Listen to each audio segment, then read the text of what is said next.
حبر الأمة وبحرها رضوان الله عليهم. Ibn Abbas says this, and this hadith is long, so let me just take you through it. Someone who has love, the first station. He's trying to reach the third station. But how is that?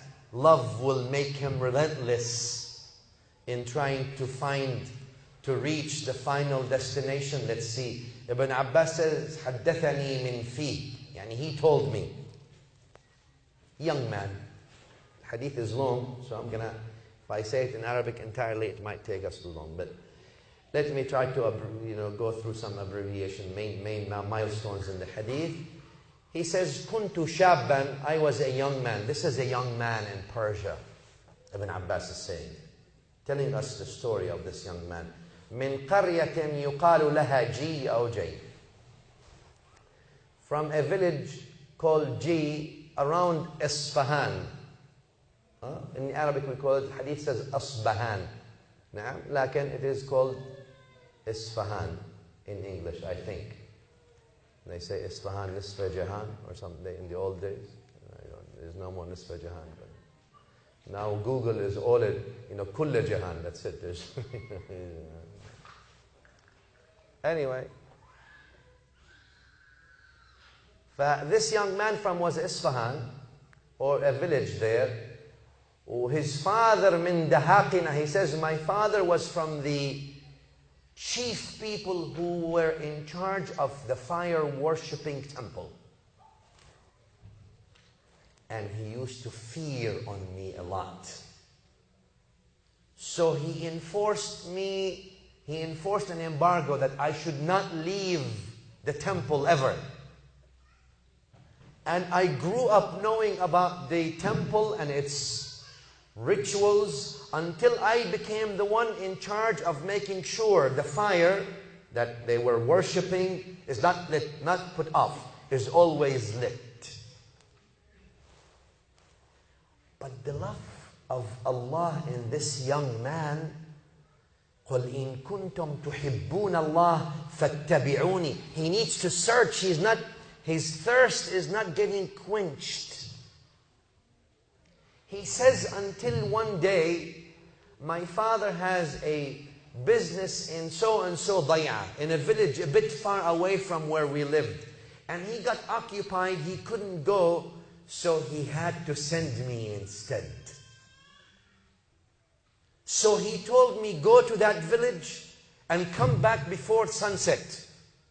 Because he's afraid about him. He says, I went. It was my chance. Young man, he wants to go explore. And his father, he's so scared for him, he doesn't want him to leave the house. He says, I went, and on the way, I stopped. I heard voices coming from a worship place. And chants and things. I came in, it's a church. For people who were Christians.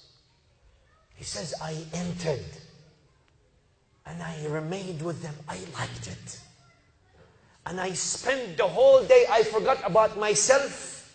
Until the time already has passed and it's already night. I went back to my father fearful. I arrived there, what happened to you? He says, I didn't even continue to the village where you asked me to go. Because on the way I found, the hadith sahih. I'm not telling you, I don't tell you stories. I'm not here to tell you stories. Until I found these people, Christians, Nasara, and they're worshipping Allah subhanahu wa ta'ala in a church. And I loved what they're doing. He says, Dinuka wa dinu abaik khair. Your deen and the deen of your fathers is better than their deen. He says, I told him, La wallah, oh father, by Allah, no. I found those people praying to Allah and glorifying Him, and we're worshipping fire. He says, you don't leave this temple anymore. Khalas, that's it. He said, I sent a written letter, to these Christians. I told them, who is the Where did you get your deen from? Who was the center in the world who knows your deen? I want to learn. He wants to search for Allah. It seemed like those people at that church did not give him all the answers. They gave him enough. But he was looking. They told him, you have to go to Sham, yani the land of the Levant. For Sham. He says, okay. He sent him a letter.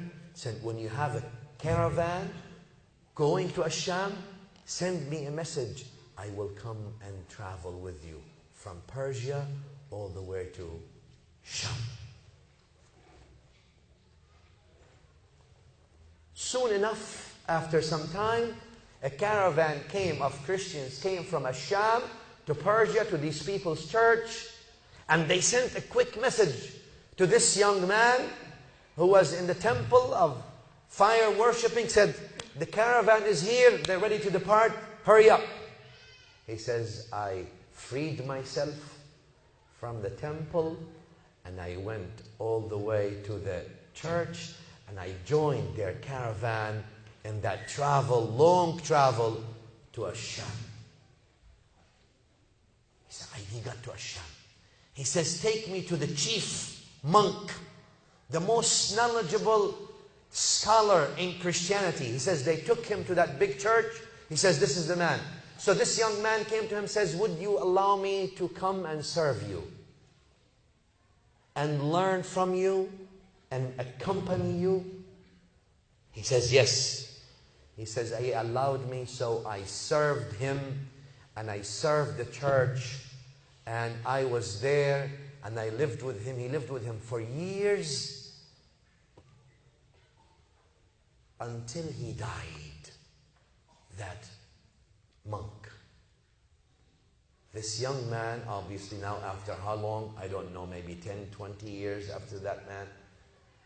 He maybe is no longer a young man. But he says, وَكَانَ رَجُلَ سُوءٍ. This monk was a bad man. This head of the church, he says, was a bad man. He would call people to be good and he would be bad. He would call people to give charity and he would take that charity and hide it and save it for himself. So when he died, he says, when he died, all the followers there in the land of the Levant, for Sham, they gathered and they're doing the memorial service and they buried him. They asked him, you young man, well, no longer maybe young man, you lived with him and you served him close up. Tell us about him. He says, you want me to tell you the truth? They said, yes. He says, he was a bad man. This is our man? You know, he was a bad man. How? Where's the dalil? Where's the evidence? He says, the money that you gave, he is saving it all in barrels in the bottom of the church. Show us, let's see. He says, فَأَخْرَجْتُ لَهُمْ سَبْعَ كِلَالٍ مِّن ذَهَبٍ وَوَرِقٍ. I led them to 7 big jars, ذهب, gold, and wariq, fidda, silver. He says when they saw this, they went, they dug him out, and they crucified him after death.